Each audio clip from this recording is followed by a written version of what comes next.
tym filmie pokażę Wam najciekawsze modele z chińskich salonów. Zarówno te rzadko spotykane sportowe, jak i codzienne auta użytkowe. Zapomnijcie o chińskich samochodach z lat 90., plastikowych wnętrzach i podejrzanej jakości. Bo to, co teraz dzieje się w chińskiej motoryzacji, to prawdziwa rewolucja. Chińczycy nie nadrabiają zaległości, oni prześcigają resztę świata.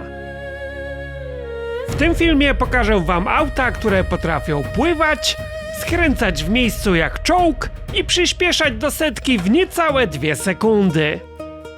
Będzie o samochodach, które na jednym tankowaniu przejadą 1700 km, a to więcej niż z Warszawy do Madrytu. I o takich, które za równowartość 120 000 złotych dają Wam lidara na dachu i autonomiczną jazdę poziomu, o którym niemieckie koncerny mogą tylko pomarzyć. Zobaczycie smartfon na kołach z mocą ponad 1500 koni mechanicznych oraz najbardziej luksusowego chińskiego SUV-a, który potrafi unosić się na wodzie i może poruszać się z dużą prędkością nawet z 2 przebitymi oponami, a także mnóstwo innych modeli, o których zapewne nawet jeszcze nie słyszeliście. Chińska motoryzacja to już nie tylko tanie podróbki, ale zaawansowana technologia, kosmiczne designy i ceny, które rozwalają system. Zostańcie do końca, bo za chwilę przekonacie się, dlaczego najwięksi światowi producenci naprawdę zaczynają się bać. Zapinajcie pasy i zaczynamy!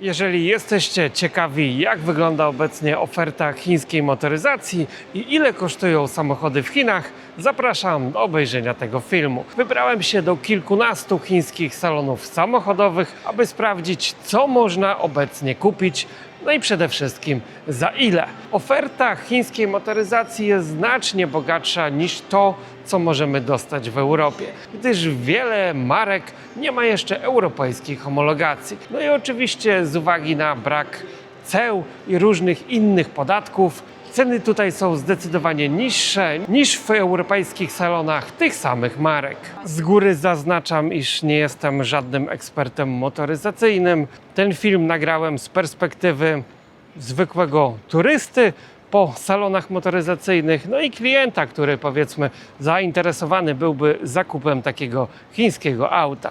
Marka Huawei kojarzy się wszystkim ze smartfonami, tak? Tymi chińskimi smartfonami, które mają zbanowane usługi Google'a. Okazuje się, że ta firma produkuje również samochody. I to nie byle jakie auta. Huawei oficjalnie nie produkuje samochodów pod własną marką, ponieważ nie chce być klasycznym producentem aut, tak jak Tesla czy BMW. Zamiast tego firma skupia się na tym, w czym jest najlepsza, czyli technologii. Dlatego Huawei tworzy auta razem z innymi chińskimi producentami. Partner buduje samochód i odpowiada za produkcję, a Huawei dostarcza cały mózg auta, czyli system operacyjny, sztuczną inteligencję, systemy jazdy autonomicznej, ekrany multimedia i resztę elektroniki. Trochę jak Android w smartfonach. Różne firmy produkują urządzenia, ale system i technologia pochodzą od jednej firmy. Dzięki temu Huawei może rozwijać kilka różnych marek jednocześnie, bez budowania własnych fabryk samochodów. To tańsze, szybsze i pozwala firmie unikać dodatkowych problemów związanych z amerykańskimi sankcjami. W praktyce wiele nowych chińskich aut premium to dziś po prostu samochód producenta plus technologia od Huawei. Na pierwszy ogień bierzemy flagowego SUV-a Aito M8. To jeden z najbardziej futurystycznych SUV-ów premium, jakie powstały w Chinach. Auto wygląda nowocześnie, ale największe wrażenie robi wnętrze. Znajdziemy tutaj ogromne ekrany, inteligentnego asystenta AI, system Harmony OS oraz funkcje rodem z luksusowych limuzyn. Niektóre wersje posiadają nawet fotele typu Zero Gravity, inspirowane technologią NASA, oraz kinowy ekran dla pasażerów tylnego rzędu. Aito M8 oferowany jest zarówno jako klasyczny elektryk, jak i wersja EREV, czyli samochód elektryczny z małym silnikiem spalinowym, działającym jako generator prądu. Dzięki temu zasięg na jednym ładowaniu może przekraczać nawet ponad 1000 km. Model błyskawicznie stał się hitem w Chinach i jeszcze przed premierą zebrał ponad 100 000 zamówień. To pokazuje, jak szybko chińska motoryzacja zaczyna rywalizować z największymi światowymi markami premium. Z tyłu miejsca jak w potężnej limuzynie. Nawet ja, który mierzę prawie 2 metry, bym się tutaj spokojnie zmieścił. Panoramiczny dach, dodatkowe poduszki na fotelach, no i ekran, który ciągnie się przez całą deskę rozdzielczą, że może tutaj nawet pasażer oglądać sobie filmy. Wszystko jest sterowane dotykowo, nie ma tutaj żadnych przycisków. Kierownica wielofunkcyjna. 2 ładowarki indukcyjne na smartfony. Brakuje mi w tych japońskich czy niemieckich samochodach najnowszych nawet miejsca na smartfon, a tutaj proszę, ono jest dedykowane. Oczywiście też 2 miejsca na napoje. Tutaj mamy dodatkowy potężny schowek, port USB, gniazdo zapalniczki, lusterko z kamerą wsteczną. Widać, że jest ono cyfrowe i tutaj jest prawdopodobnie projektor, tak, który coś tam będzie wyświetlał na szybie. No, auto oczywiście jest elektryczne.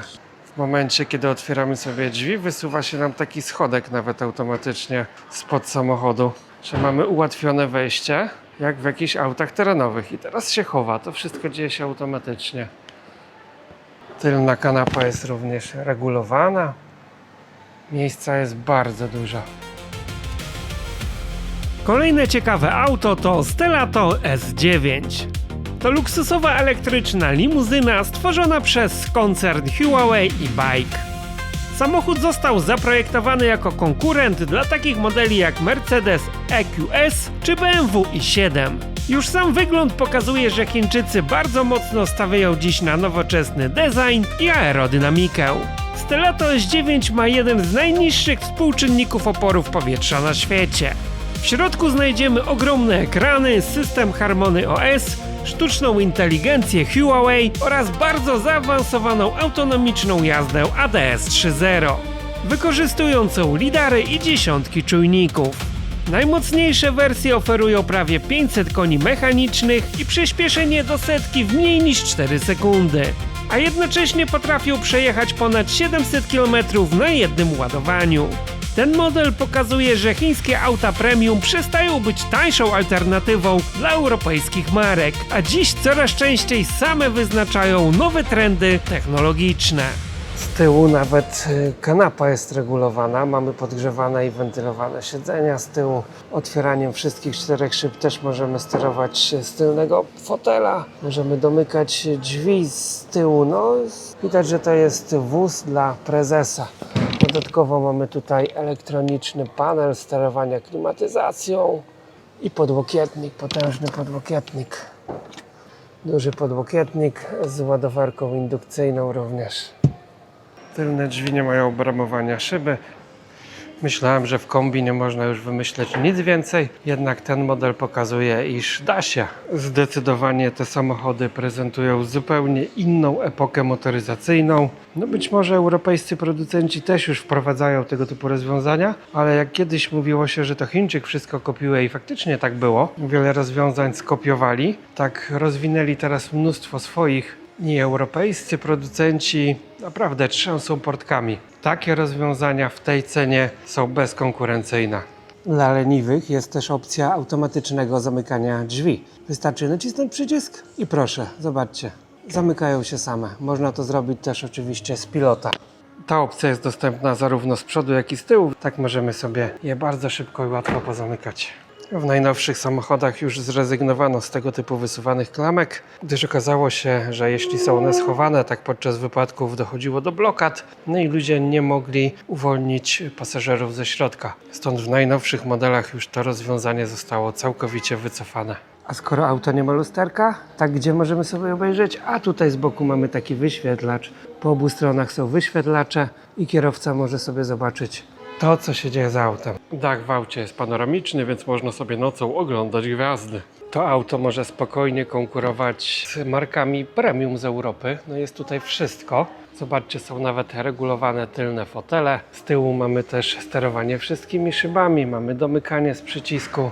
Pojemność bagażnika to aż 1670 litrów. Bardzo duży, no jak na kombi przystało. To auto kosztuje $52 000. Zobaczcie, z tyłu mamy nawet przetwornicę i możemy sobie tutaj podłączyć na 220 jakieś urządzenia. Piękna sprawa, czyli jakąś wiertarkę na przykład można sobie podłączyć gdzieś w planerze. I zobaczcie, tylna kanapa jest składana całkowicie automatycznie. Więc nie musimy się męczyć z otwieraniem siedzeń, zamykaniem. Często te zatrzaski do otwierania są umiejscowione w jakichś w ogóle dziwnych miejscach i ciężko takie siedzenia złożyć, a tutaj wystarczy nacisnąć guzik i ono składa się i rozkłada samo. Następne auto w salonie to Luxit R7. To futurystyczny SUV coupé stworzony wspólnie przez Huawei i markę Chery. Samochód wygląda trochę jak połączenie Porsche Cayenne Coupé i Tesla Model Y. Ale Chińczycy dorzucili do tego własne technologie i bardzo nowoczesne wnętrze. Największą ciekawostką jest ogromny zasięg. Wersja EREV potrafi przejechać nawet ponad 1500 km bez tankowania i ładowania. Luxit R7 korzysta również z systemu autonomicznej jazdy Huawei oraz systemu Harmony OS, sztucznej inteligencji, zaawansowanych czujników i lidaru. Najmocniejsze wersje oferują ponad 500 koni mechanicznych i przyspieszenie do setki w mniej niż 5 sekund. Co ciekawe, model błyskawicznie stał się hitem w Chinach i już w pierwszym miesiącu zebrał około 30 000 zamówień.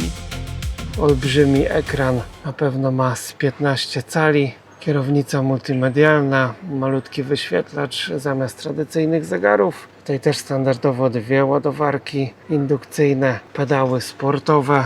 I ta skóra w dotyku jest naprawdę bardzo fajna. Z tyłu również bardzo dużo miejsca. Sterowanie dla pasażera. Z tyłu mamy też 2 sloty USB.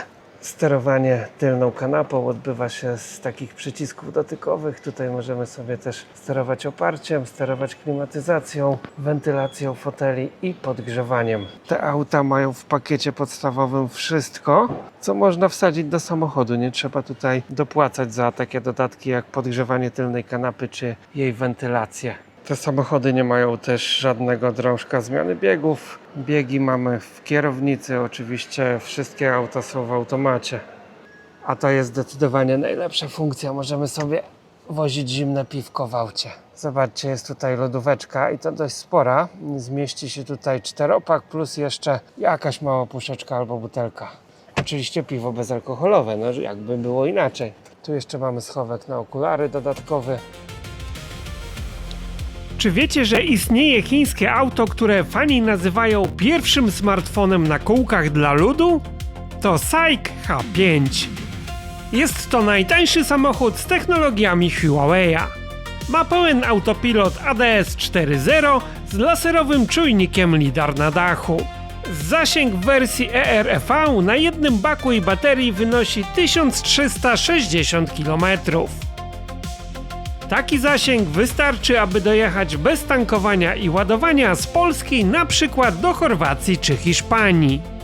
Ponoć jest to też najbardziej zaawansowane technologicznie auto w tej cenie.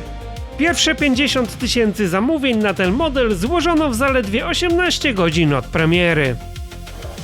Wszystkie te auta oprócz kamer wyposażone są również w lidar, czyli mogą wykrywać przeszkody nawet w całkowitej ciemności. Nawet jeżeli będziemy jechać we mgle, samochód rozpozna chociażby jakiś korek na drodze albo zwalone drzewo. Ten w środku ma szarą skórę, tutaj wszystko jest wykończone w skórze. Ciekawe jak to wygląda po latach, czy ona się nie przeciera, no ale tego jeszcze oczywiście nie wiemy. Aczkolwiek nawet w tych tak zwanych autach premium japońskich czy niemieckich ta skóra potrafi się wytrzeć już po 2 latach. Nie ma co też oczekiwać może, że i tutaj posłuży to 20 lat jak w starym polskim dużym Fiacie. Możemy nawet prowadzić sobie wideo rozmowy, widzę z auta, o ile mamy z kim. Są oczywiście mapy.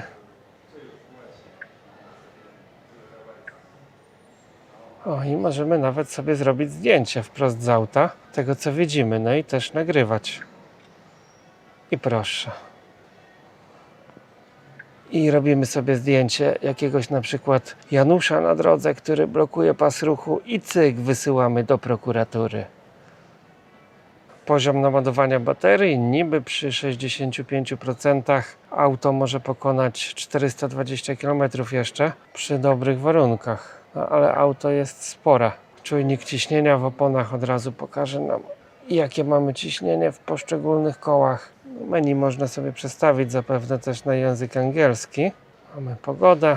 Akurat słoneczny dzień nam się zapowiada. To jest auto klasy niższej, takiego powiedzmy segmentu rodzinnego, ale z tyłu zauważcie, mamy ekran. Dzieci mogą sobie poglądać filmy. Nie ma już tutaj regulacji kanapy, wentylacji ani podgrzewania. No ale auto prezentuje się całkiem nieźle. Potężny bagażnik, 601 litrów.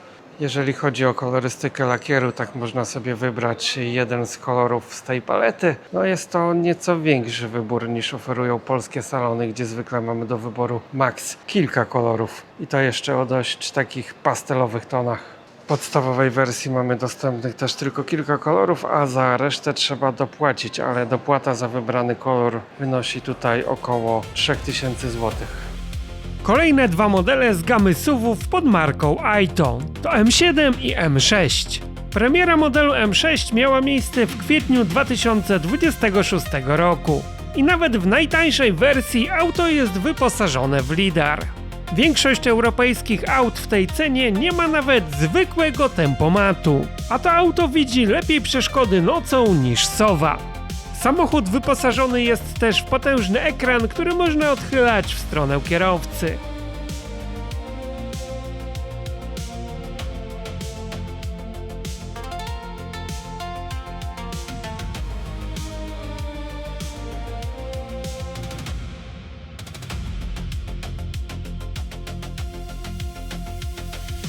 Jego starszy brat M7 nazywany jest królem zasięgów. Chińczycy twierdzą, że da się tym autem przejechać bez tankowania i ładowania nawet 1690 km. Przy tak rozsądnej cenie od razu nasuwa się pytanie, czy w dzisiejszych czasach warto jeszcze przepłacać za Niemca? Oczywiście tak mówią Chińczycy, gdyż ta marka nie jest jeszcze sprzedawana w Europie, a nawet jak już będzie, to raczej możemy pomarzyć o podobnych cenach. Model M7 jest 7-osobowy, mamy tutaj 3 rzędy siedzeń, po 2 fotele kapitańskie i 2 mniejsze fotele z tyłu, na przykład dla dzieci albo jakichś mniej ważnych pasażerów. Zauważcie, że tutaj wszystkie fotele są podgrzewane, wentylowane, no i regulowane elektrycznie. Pomimo że firma Huawei podkreśla, iż nie jest marką produkującą samochody, a inne sprzęty, tak współpracuje z kilkoma chińskimi gigantami motoryzacyjnymi, produkując, tak jak w przypadku marki Aito, ponad 90% podzespołów do tych aut. Czyli wypierają się, ale generalnie produkują jednak te samochody, projektując większość nowoczesnych rozwiązań. Auta Huawei okazały się w Chinach prawdziwym hitem. Już miesiąc po premierze Aito M5 próg sprzedaży przekroczył 1 milion. Jest to wynik, jakiego mogłaby pozazdrościć niejedna marka europejska, która ma długą i bogatą historię. A co ciekawe, średnia cena tych pojazdów wpisuje się w przedział około 39 tysięcy dolarów amerykańskich. Udajemy się do kolejnego salonu. Kolejna marka znana z produkcji smartfonów. Produkuje również samochody, tym razem już pod całkowicie własnym brandem. W ofercie mamy lekko sportowy model SU7. W środku można poczuć się jak we wnętrzu pojazdu kosmicznego. LEDy wokół głównego wyświetlacza, które reagują na muzykę, reagują nawet na głos, kiedy ja do Was mówię. Jak widzicie, światło tutaj nam miga w rytm muzyki. Są też takie 2 analogowe małe zegarki pokazujące czas oraz kompas.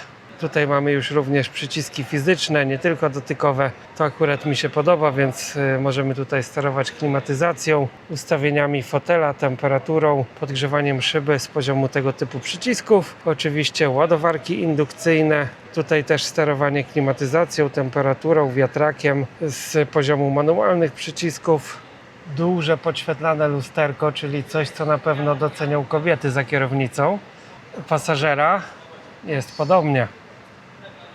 Potężny schowek otwierany z przycisku.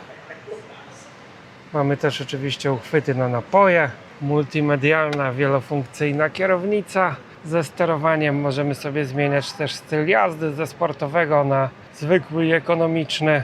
I nie ma tu również gałki z zmiany biegów, wszystko odbywa się z poziomu kierownicy. Tak jakbyśmy sobie zmieniali kierunkowskazy, tak zmieniamy sobie tutaj biegi do przodu, do tyłu i neutralny parking. Drzwi otwiera się również z guzika, nie ma żadnej klamki, jak widzicie wystarczy nacisnąć. One się faktycznie same nam nie otworzą całkowicie, ale się uchylają. Jakby ten elektryczny system otwierania drzwi nie zadziałał, tak mamy tutaj jeszcze klamkę zapasową w razie jakiejś awarii albo kolizji. Nagłośnienie również dedykowane, Xiaomi, metalowe obudowy głośników. Tutaj to wszystko jest z takiej mięciutkiej skóry, podsufitka z weluru. Możemy sobie otworzyć bagażnik z poziomu wyświetlacza, tak samo maskę. Możemy też odłączyć ładowarkę tutaj z poziomu wyświetlacza. Bardzo sprytne. Bagażnik otwiera się automatycznie, zarówno po naciśnięciu przycisku wewnątrz na wyświetlaczu, jakie możemy zrobić to z poziomu aplikacji telefonicznej. No miejsca jest bardzo dużo, jak na auto o takim sportowym charakterze. Bagażnik sam się nam też zamknie, co w takich sedanach wcale nie jest takie częste. Z tyłu, jak na auto tego typu, też jest bardzo dużo miejsca. Mamy tutaj też ekran dla pasażerów do ustawień nawiewu. Możemy sobie też sterować tutaj muzyczką, ustawieniami fotela, ustawieniami podgrzewania, że tylne fotele są podgrzewane i możemy, zobaczcie, składać z poziomu wyświetlacza fotel. Jeżeli przeszkadza nam przedni fotel pasażera, tak możemy go tutaj z poziomu wyświetlacza przesunąć do przodu bądź do tyłu. Jeżeli nam nie chce się pasażer z przodu przesunąć, aby zrobić nam miejsce na nogi. Świetna sprawa. Uchwyty do trzymania jak w jakiejś walizce typu retro. Światełko też działa na dotyk. Mamy tutaj też dodatkowy głośniczek. No i oczywiście dach panoramiczny na całości. Tak wygląda w czarnej wersji kolorystycznej. Wersja zwykła od Max na pierwszy rzut oka nie różni się zupełnie niczym. Wygląda bardzo podobnie. Tutaj możemy sobie też sterować położeniem fotela bezpośrednio z wyświetlacza. Zobaczcie, i fotel się rozkłada do zaprogramowanej wcześniej pozycji. I możemy już spać. I co ciekawe, te fotele mają nawet tutaj taki podnóżnik, nie wiem jak to się tam fachowo nazywa. I wracamy do pozycji standardowej jadącej. Standardowej siedzącej, czyli naciśnięcie jednego guzika i od razu możemy układać się do snu. Do dyspozycji mamy zestaw kamer. Możemy sobie zobaczyć to, co jest przed i za pojazdem. Można sobie też to wszystko nagrywać. Ceny modelu SU7 zaczynają się od 220 tysięcy juanów za wersję podstawową, czyli 110 tysięcy złotych. W tej wersji samochód ma zasięg 720 km według danych producenta. Ale jeżeli weźmiemy sobie wersję Pro, tak zasięg wzrasta nam do aż 902 km. Zaś w najwyższej wersji Max auto kosztuje lekko ponad 300 tysięcy juanów, co i tak daje nam cenę 150 tysięcy złotych za dość oryginalnie wyglądające auto o zasięgu ponad 800 km. Czyli takie auto prosto z salonu kosztuje 150 tysięcy złotych. Co możemy sobie kupić z europejskich marek w tej cenie? No chyba jakiegoś kompakta. To auto wygląda naprawdę zjawiskowo, a dodatkowo w takim salonie możemy sobie od razu kupić smartfon, telewizor, klimatyzator, router i mnóstwo gadżetów do domowego użytku. Bo Xiaomi to potężny gigant technologiczny. No i nawet jeżeli spojrzymy chociażby tutaj na pralki, tak wyglądają one zupełnie inaczej od tych produktów Amiki, Beko i tak dalej. No fakt, że tutaj wszystko jest po chińsku, ale są różne ikonki, majtki, skarpety, staniki, więc można łatwo dojść, co jest do czego, a może i są już aplikacje w języku angielskim. Sama taka lodówka kosztuje niecałe 3000 zł za potężną lodówkę zbudowaną sztuczną inteligencją, no a taką pralkę nowoczesną kupimy już za 1500 zł. Spodobały mi się tutaj też bardzo klimatyzatory. Nie trzeba już wiercić dziur, montować klimatyzatora na zewnątrz. Wystarczy kupić sobie coś takiego, taką kolumnę. Ceny zaczynają się tutaj od 2500 zł za takie urządzenie i mamy klimatyzator przenośny, który możemy sobie wstawić raz w jednym, raz w drugim pokoju, w zależności od potrzeb. Nie trzeba montować żadnych kabli, rur. Podpinamy to do prądu. Działa to naprawdę dobrze. Tutaj czuć powiew zimnego powietrza. Myślę, że jest to przyszłość takich klimatyzatorów domowych. Ile kosztuje taki olbrzymi telewizor? 55-calowy kupimy już za 1000 zł. Są oczywiście i modele 85-calowe. Ten już jest droższy, bo kosztuje prawie 5000 zł. W tym salonie udało się trafić też na bardzo rzadki model SU7 w wersji Ultra, czyli już takiej mocno sportowej. Potężne hamulce tarczowe i wyróżnik w postaci żółtego paska. Wnętrze jest nieco inne. Widać różnicę pomiędzy wersją zwykłą a Ultra. Inne fotele typu kubełkowego. Mamy też takie wyróżniki w postaci listw na progach. No i inaczej zaprojektowany tunel pomiędzy fotelami. W tej wersji mamy m.in. karbonowe wykończenie wnętrza. Są tutaj dwa przyciski do pamięci foteli, że nieco inny układ całego tego oprzyrządowania, ale chyba cała sekcja multimedialna poza ustawieniami odnośnie trybów jazdy jest niezmieniona. Tutaj wszystko wygląda identycznie. Sam wyświetlacz pokazujący najważniejsze parametry dla kierowcy jest bardzo malutki. On jest w zasadzie mniejszy niż wiele smartfonów dostępnych obecnie na rynku. W odróżnieniu od zwykłych wersji tutaj już nie mamy dachu panoramicznego, przeźroczystego, tylko jest on zaślepiony czymś. Tutaj jest normalna podsufitka. W środku dość ciekawa wersja kolorystyczna. I jak w podstawowych wersjach wszędzie jest coś w rodzaju sztucznej skóry. Tak tutaj mamy welur, czyli to już skóra jest teraz standardem w Chinach, a welur jest wariantem premium. No i te czerwone pasy bezpieczeństwa, dodatkowo takie czerwone wykończenia mają nadać temu autu taki jeszcze bardziej sportowy charakter. Te fotele również z tyłu wyglądają nieco kosmicznie. Przypominają te ich humanoidalne roboty. Ta wersja ma też wyższy i większy spoiler. Bagażnik otwierany automatycznie po naciśnięciu guzika, ewentualnie z menu samochodowego lub aplikacji. Maskę otwieramy sobie automatycznie za pomocą przycisku. I dokładnie w ten sam sposób możemy ją zamknąć. Że skończyły się czasy trzaskania maską i sprawdzania, czy wszystko dobrze się domknęło. No ale jeżeli myślicie, że zobaczycie cokolwiek tutaj, tak nie. Nie ma tu zupełnie nic, wszystko jest zabudowane. Także już skończyły się czasy, kiedy to handlarz Mietek pokazywał: panie, zobacz, tutaj nic nie cieknie, silnik igła. Wygląda to może nieco jak w starym maluchu, kiedy po otworzeniu maski mieliśmy tylko jakiś malutki bagażnik. Xiaomi ma też model w segmencie miejskich SUV-ów. To jest bardzo zaawansowane technicznie auto. Nawet w sumie nie wiem, jak się je otwiera. A jednak już to jest ta nowa klamka. No a w środku skórka, kierownica skórzana. Oj, coś, co mi się podoba. Wreszcie ktoś pomyślał tutaj z producentów. Mam uchwyt magnetyczny na telefon. Wystarczy sobie przyłożyć tutaj smartfona. To jest od razu ładowarką indukcyjną. Brak drążka zmiany biegów daje nam tutaj sporo miejsca na różnego rodzaju schowki, porty USB. A tutaj znajdziemy między fotelami przednimi coś takiego. Zastanawiałem się długo, co to jest. Okazało się, że są to wkłady zapachowe, takie podgrzewane. Możemy sobie dokupować różne zapachy i wymieniać je okresowo. Uzupełniamy to w aucie tego typu stacji dokującej i to faktycznie wydaje różne zapachy. Jeden taki wkład kosztuje 59 juanów, czyli około 30 zł. To auto widać, że jest już nieco bardziej zaawansowane technologicznie niż modele SU7. Dach jest w pełni panoramiczny, aczkolwiek tak lekko przyciemniony.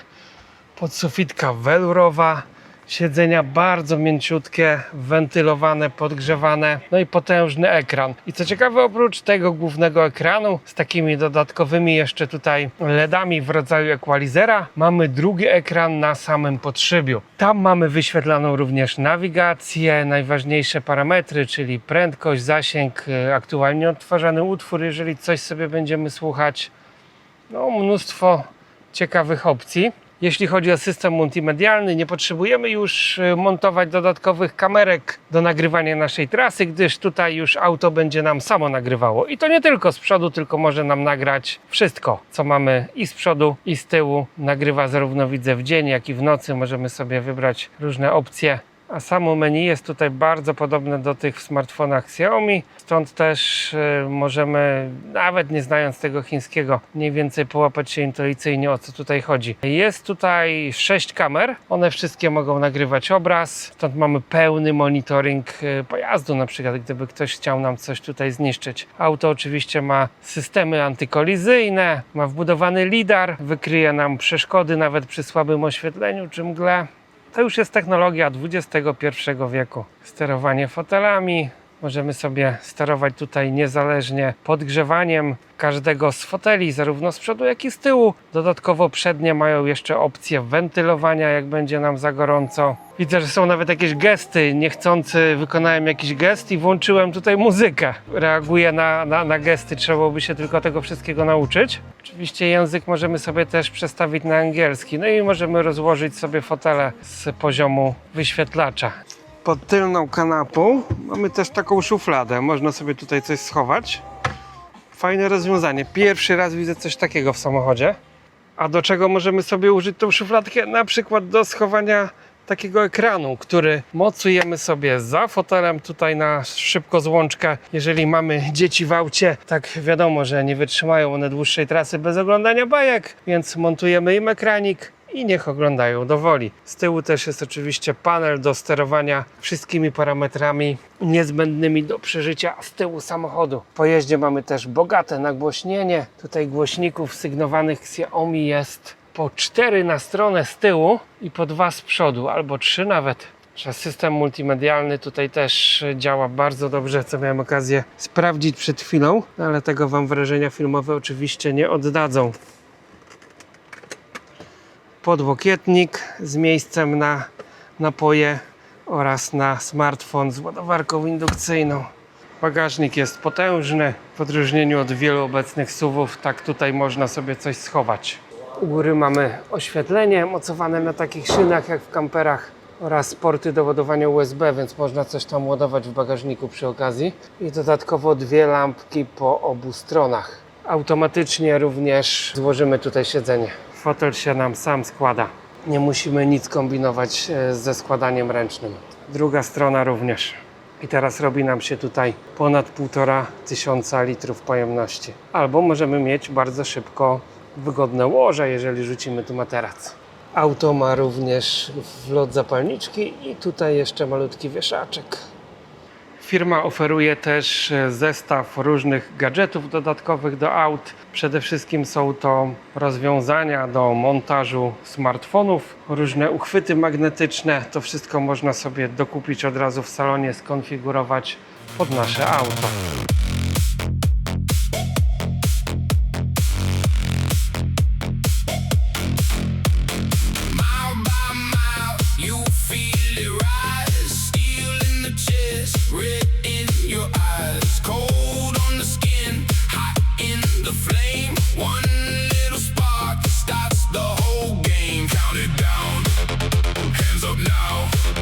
Hold that ground.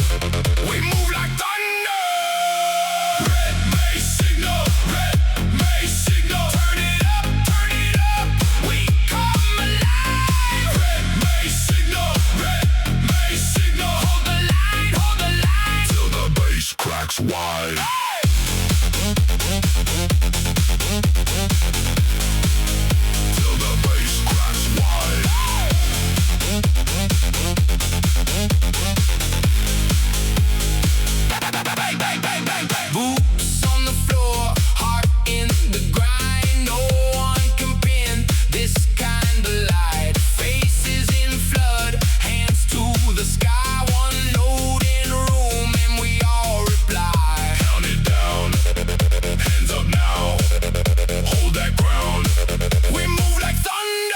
Obecnie chyba najbardziej zaawansowanym i jednym z najdroższych samochodów pasażerskich w Chinach jest Yongfeng U8L. To auto ma opinię niezniszczalnego, przechodzi różne testy, nawet nie tyle co zderzeniowe, ale nawet tutaj na filmie demonstracyjnym widać, jak zrzucają na niego drzewo. No i auto stoi. Co ciekawe, ten model potrafi może nie tyle co pływać, ale jeżeli wjedziemy nim do wody, tak auto nie zatonie i przez krótki czas jest w stanie poruszać się po wodzie. Dodatkowo może obrócić się w miejscu o 360 stopni, co czyni go ulubionym pojazdem branży ślubnej w Chinach, gdyż można efektywnie zajechać do ślubu, obrócić się w miejscu i wtedy wysiąść jak gwiazda filmowa. No auto jest potężne, trzeba przyznać. Produkowane w różnych wersjach kolorystycznych. SUV 8L to flagowy SUV chińskiej motoryzacji, najbardziej luksusowe auto tego segmentu. Jego logo zostało wykonane z 24-karatowego złota.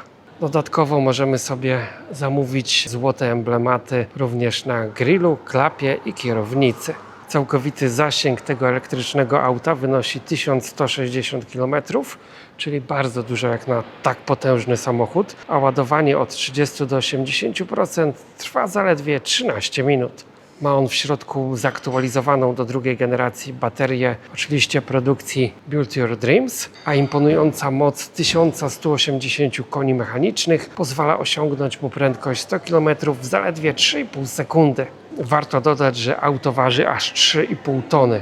Przy czym minimalny promień skrętu wynosi tylko niecałe 5,5 metra, czyli jak w małym aucie miejskim.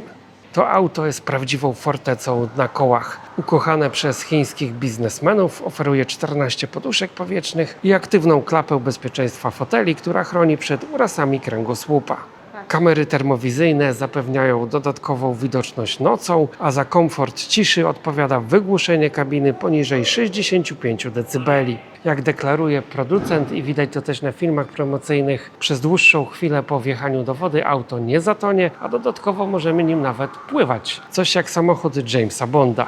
Dodatkowy system bezpieczeństwa jest również zamontowany w kołach i przy wybuchu opony nawet przy 120 km na godzinę stabilizuje auto i umożliwia dalszą bezpieczną jazdę. Dodatkowo system stabilizuje auto nawet przy jednoczesnej awarii dwóch opon, dzięki czemu nie wylądujemy w rowie po najechaniu na przykład na kolczatkę ustawioną na drodze przez milicję. Rozmiar koła w tym aucie wynosi 22. To auto jest obecnie najbardziej prestiżowym chińskim samochodem. W zamyśle ma on konkurować z najdroższymi modelami Mercedesa. Kosztuje ponad 1 000 000 juanów, czyli ponad 500 000 złotych. To auto ma być też bezpośrednią konkurencją dla samochodów takich marek jak Maybach, Bentley czy Ferrari. Wnętrze tego samochodu to prawdziwy apartament. Kabina pozwala przewieźć komfortowo 6 osób, a fotele pierwszego i drugiego rzędu oferują również punktowy masaż z 3 trybami. Na wyposażeniu znajdziemy też 32 głośniki audio oraz klimatyzację jonizującą, a także lodówkę, aby schłodzić sobie piwko czy wodę. Auto jest również naszpikowane najnowocześniejszą elektroniką AI, m.in. ma zamontowane 3 lidary, co zapewnia pogląd na sytuację na drodze zarówno w całkowitych ciemnościach, jak i podczas gęstej mgły. Auto skanuje wszystko to, co dzieje się dookoła niego i tworzy trójwymiarowy obraz całego otoczenia. W 2025 roku sprzedano 1538 sztuk tego auta, co dało mu 15 miejsce w segmencie ultraluksusowych samochodów w Chinach. Ceny tego egzemplarza zaczynają się od 1 280 000 juanów. Fotele nawet z tyłu są widać sterowane w różnych zakresach. Tutaj mamy takie panele sterujące. Coś jak w filmie Star Trek, jak w statku kosmicznym. Jest niesamowite i możemy sobie z tego tytułu chociażby sterować fotelem. Podświetlane gniazda na pasy bezpieczeństwa. Auto ma również chowany próg. W momencie, kiedy otworzymy sobie którekolwiek z drzwi, tak progi się wysuwają, dzięki czemu nawet taki malutki Chińczyk może sobie wejść do tego samochodu swobodnie. Przez całą deskę rozdzielczą przebiegają wyświetlacze, mamy na nich m.in. dodatkowe lusterka. Tutaj też pasażer może sobie chociażby ustawić konfigurację fotela, a na środku również potężny wyświetlacz multimedialny. Możemy na nim nawet obejrzeć filmy promocyjne odnośnie tego samochodu, co on potrafi. Od razu jest tutaj taka demówka. No, pewnie YouTube'a w standardzie nie będziemy mogli oglądać, ale jak zhakujemy system, tak jak najbardziej się uda. Auto godne prawdziwego prezesa wielkiej firmy, ewentualnie jakiegoś bandyty. Wszystko też możemy sterować oczywiście z poziomu wyświetlacza, zamykać drzwi, otwierać, otworzyć klapę bagażnika, otworzyć klapę maski. Auto ma też 2 szyberdachy. Z tyłu to w ogóle jest taka potężna panorama. Z tyłu dla pasażerów mamy dodatkowy ekran, w zasadzie multimedialny telewizor, na którym możemy sobie oglądać już wszystko. W Chinach nie ma YouTube'a, pamiętajcie, ale pewnie wersje na eksport już będą miały wszystko odblokowane i obejrzymy sobie tutaj nawet YouTube'a. Niesamowita sprawa. Samochód wykończony jest w środku nawet prawdziwym drewnem i zapewne prawdziwą skórą. I dodatkowo tutaj wszystkie wykończenia są wykonane z metalu. To nie jest żaden tandetny plastik. No, w aucie tej klasy wszystko musi być już na wysoki połysk. Jeszcze jak dodatkowo zamówimy sobie złote logowania, to już naprawdę można zaszpanować w swoim mieście. Segment limuzyn premium reprezentuje auto o nazwie U7. Ten samochód jest wykończony bardzo luksusowo, zwłaszcza w takim pomarańczowym odcieniu. Widać różnicę pomiędzy takimi autami za 100 czy 200 tysięcy juanów. Zadbano o takie detale, jak nawet podświetlane miejsca, w które wpinamy pasy. Oczywiście z tyłu też mamy wyświetlacze do sterowania wszelkimi funkcjami z poziomu pasażera tylnej kanapy. Mnóstwo nagłośnienia, nawet w tylnych drzwiczkach mamy po 3 głośniki dostępne. Auto to osiąga prędkość 100 km w niecałe 3 sekundy, a jego maksymalna prędkość wynosi 270 km. Ma też unikalną możliwość poruszania się bokiem, tak zwany crab walk, czyli dzięki temu możemy zaparkować w miejscach, w których normalnie byśmy nie wjechali zwykłym samochodem. Baterię możemy naładować do 80% w ciągu 20 minut, co czyni to auto niezwykle praktycznym w ruchu miejskim. No i nawet jeżeli jedziemy gdzieś w dłuższą trasę, to przez 20 minut zdążymy zjeść hot doga, wypić kawę, a auto będzie już naładowane do dalszej jazdy. Opcjonalnie możemy sobie wybrać tutaj również lodówkę, dzięki czemu będziemy mieć chłodzone napoje w środku, a ceny tego modelu startują od ponad 800 tysięcy juanów. Muszę przyznać, że robi naprawdę duże wrażenie. 3 duże wyświetlacze, jeden dla kierowcy, który pokazuje wszystkie niezbędne parametry jazdy, duży wyświetlacz centralny, na którym mamy sterowanie wszystkimi parametrami auta i wyświetlacz dla pasażera, aby się nie nudził i mógł sobie coś pooglądać podczas jazdy. Multimedialna kierownica, no i mnóstwo różnych funkcji, których pewnie opisywanie zajęłoby tutaj kilkadziesiąt minut. Auto ma oczywiście system kamer 360 stopni. Możemy sobie tutaj zobaczyć podgląd z każdej strony samochodu. To wszystko też oczywiście można nagrać. I ten wyświetlacz jest obłego kształtu. Co ciekawe, w ogóle nie ma żadnych tutaj załamań światła. Wszystko jest bardzo czytelne. Poziom naładowania baterii. Zasięg przy 84% pokazuje 370 km. Czyli no nieźle jak na auto o tych osiągach. Drzwi zamykają się same, wystarczy nacisnąć przycisk. Oczywiście możemy zamknąć auto też z poziomu aplikacji, tak samo je pootwierać, podomykać szyby. No to już jest XXI wiek, nie ma to tamto. To auto ma kilkanaście głośników, no nawet nie jestem w stanie ich policzyć, ale zauważcie, że są tutaj nawet głośniki w suficie. Po 4 na każdą stronę i dodatkowo po 3 w każdej parze drzwiczek, co czyni to auto prawdziwą bestią muzyczną. Tutaj dźwięk otacza Cię w środku z każdej strony. Dodatkowo subtelne oświetlenie. Auto ma też system domykania drzwi. Jeżeli nie domkniemy ich za dobrze, tak one się same domkną. No to jest super opcja, dzięki czemu unikamy trzaskania znienawidzonego przez wiele osób.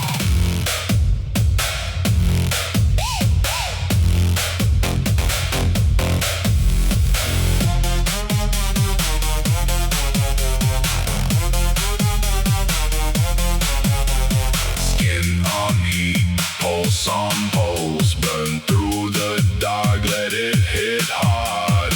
One more shout, one more wave, say that name and... Rampa do testowania pojazdów. Tutaj się wjeżdża i przejeżdża przez taki łuk. No ciężko to sobie wyobrazić, że auto da radę, ale daje. Niektóre chińskie modele są w stanie normalnie tędy przejechać. I nawet można się przejechać tutaj na jeździe testowej jako pasażer po czymś takim. W tym filmie udało mi się pokazać kilkanaście ciekawych modeli aut z państwa Smoka, ale chińska motoryzacja ma do zaoferowania dużo więcej. Jeśli spodobał się Wam ten film, napiszcie w komentarzach, czy chcielibyście zobaczyć jego kontynuację. A postaram się zmontować kolejny materiał z wizyty w następnych chińskich salonach motoryzacyjnych. Na koniec zapraszam do zostawienia łapki w górę dla zasięgu i oglądania pozostałych filmów z chińskiej serii, gdyż gwarantuję, że jeszcze niejedno w tym kraju mocno Cię zaskoczy. Do zobaczenia, cześć!